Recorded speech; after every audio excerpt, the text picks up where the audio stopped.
நாம் அழைக்க இருக்கக்கூடிய நபர், முன்னெல்லாம் கோயிலா தான் புலம்பிக்கிட்டு இருந்தோம். பேசுவது எங்களுடையதல்ல, வீச்சுதான் அப்படின்னு சொல்லி செயலில் இறங்கிய இளைஞர்களில் ஒருவராய் மாண்புமிகு இந்து சமய மற்றும் அறநிலைத்துறையினுடைய அமைச்சர் மரியாதைக்குரிய திரு ரமேஷ் அவர்கள் இதோ உங்கள் முன்னால்.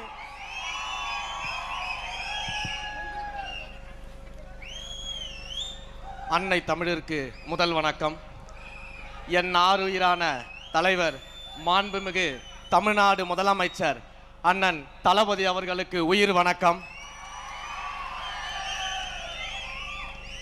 எங்களையெல்லாம் நம்மையெல்லாம் வழிநடத்தி கொண்டிருக்கக்கூடிய பேரன்பிற்குரிய பொதுச் செயலாளர் மாண்புமிகு அமைச்சர் அண்ணன் என் ஆனந்த் அவர்களுக்கு நன்றி கலந்த வணக்கத்தோடு இந்த மேடையில் அமர்ந்திருக்கக்கூடிய மாண்புமிகு அமைச்சர்கள் அனைவரையும், முன்னாள் அமைச்சர்கள், இந்நாள் சட்டமன்ற உறுப்பினர்கள், முன்னாள் சட்டமன்ற உறுப்பினர்கள், கழக நிர்வாகிகள், மாற்று கழகத்தின் தோழர்கள், நிர்வாகிகள் என அனைவருக்கும் என்னுடைய இனிய வணக்கத்தை தெரிவித்துக் கொள்கிறேன்.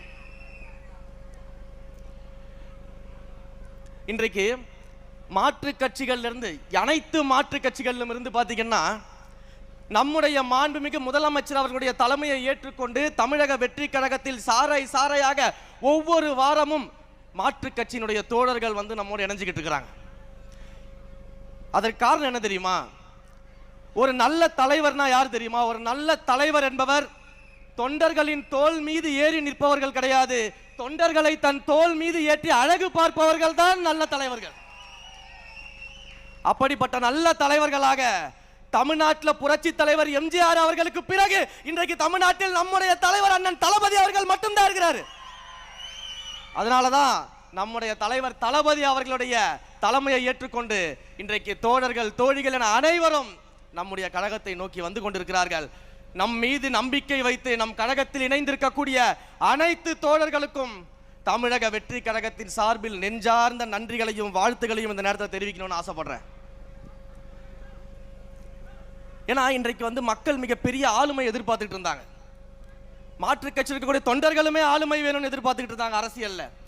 அப்படிப்பட்ட ஆளுமையாக நம்முடைய தலைவர் அவர்கள் கிடைத்ததனால் நம்முடைய தலைவர் இன்று முதலமைச்சராக அரியணையில் ஏறி நம்முடைய கழகம் இன்றைக்கு ஆட்சியில் இருக்கக்கூடியது. ஏறத்தாழ 30 ஆண்டு கால உழைப்பு, அந்த 30 ஆண்டு கால உழைப்பின் வெளிப்பாடாக இன்றைக்கு தமிழக வெற்றி கழகம் ஆட்சி அரியணையில் அமர்ந்து கொண்டிருக்கிறது. இந்த மாபெரும் இணைப்பு விழாவை இன்றைக்கு பேரன்பிற்குரிய முன்னாள் அமைச்சர்களும் தன்னுடைய பதவியை கூட துறந்துவிட்டு இன்றைக்கு நமக்காக நம்மோடு இணைந்து உறுதுணையாக இருக்கக்கூடிய புதுக்கோட்டையின் அண்ணன் விஜயபாஸ்கர் அவர்களுக்கும், கரூரில் இருந்து வந்திருக்கக்கூடிய அண்ணன் விஜயபாஸ்கர் அவர்களுக்கும் மற்றும் முன்னாள் அமைச்சர்கள், முன்னாள் சட்டமன்ற உறுப்பினர்கள் அனைவருக்கும் என்னுடைய நெஞ்சார்ந்த நன்றிகள். ஏன்னா ஏற்கனவே பார்த்தீங்கன்னா புதுக்கோட்டையும் கரூரும் தளபதியோட கோட்டையாக தான் இருந்துச்சு. இன்றைக்கு அந்த கோட்டையில் மேலும் வலு சேர்க்கக்கூடிய விதமாக 2 தளபதிகள் நம்மோடு இணைந்திருக்கிறார்கள். அதில் மற்றற்ற மகிழ்ச்சி. ஏன்னா இதே புதுக்கோட்டையில் நாங்கள் பல்வேறு விழாக்களில் கலந்துகிட்டு இருந்திருக்கோம். எலெக்ஷனுக்கு முன்னாடி எத்தனையோ பொதுக்கூட்டங்களில் பேசியிருக்கோம். ஏன் அன்பிற்குரிய அண்ணன் விஜயபாஸ்கர் சொன்னது போல அவருடைய அன்பிற்குரிய மாப்பிள்ளை திரு புதுக்கோட்டை பர்வேஸ் அவர்கள் எத்தனையோ பொதுக்கூட்டங்களில், கடைசியாக விராலிமலை பொதுக்கூட்டத்தில் கூட கலந்துக்கிட்டோம். மிகப்பெரிய ஒரு தளபதியின் கோட்டையாக புதுக்கோட்டையை நம்முடைய தோழர்கள் கடந்த 30 ஆண்டுகளாக உருவாக்கி வைத்திருக்கும் பொழுது அந்த கோட்டைக்கு மேலும் வலு சேர்க்கும் விதமாக இப்படி ஒரு முத்தாய்ப்பான விழாவை அண்ணன் எடுத்திருக்கிறார்கள் அப்படின்ற போது ரொம்ப சந்தோஷமா இருக்கு. ஆனா தஞ்சாவூரும் கோட்டை தான், திருச்சியும் கோட்டை தான், தமிழ்நாடே இனிமே தளபதி கோட்டை தான். அதான் தமிழ்நாடே தளபதி கோட்டைன்னு சொல்லிட்டேன். இந்த அளவிற்கு வந்து கரூர்ல நம்முடைய கழகத்தின் வளர்ச்சிக்காக அரும்பாடுபட்டவர்கள் மாவட்ட செயலாளர்கள் இருக்கிறாங்க. குறிப்பாக கரூரில் ஒரு மிகப்பெரிய சூழ்ச்சி நம்முடைய கழகத்திற்கு ஏற்படும் பொழுது அங்க அந்த சூழ்ச்சியில நம் கழகத்திற்காக மிகப்பெரிய தியாகத்தை செய்த நம்முடைய அண்ணன் மதி அவர்களும் இன்றைக்கு மேடையில் நம்மோடு இருக்கிறாங்க. அப்ப இப்படியெல்லாம் உழைத்தவர்களோடு கரம் கோர்த்து இன்றைக்கு மேலும் நம்முடைய இயக்கத்தை வலுப்படுத்த மாபெரும் சக்திகள் நம்மோடு இணைந்திருக்கிறார்கள் என்றால் அவர்கள் எல்லாம் வரவேற்று அரவணைத்து இனி தமிழ்நாடே தளபதி நாடு என்பதாக உருவாக்கக்கூடிய வகையில் நாம் எல்லாம் செயல்பட போறோம்.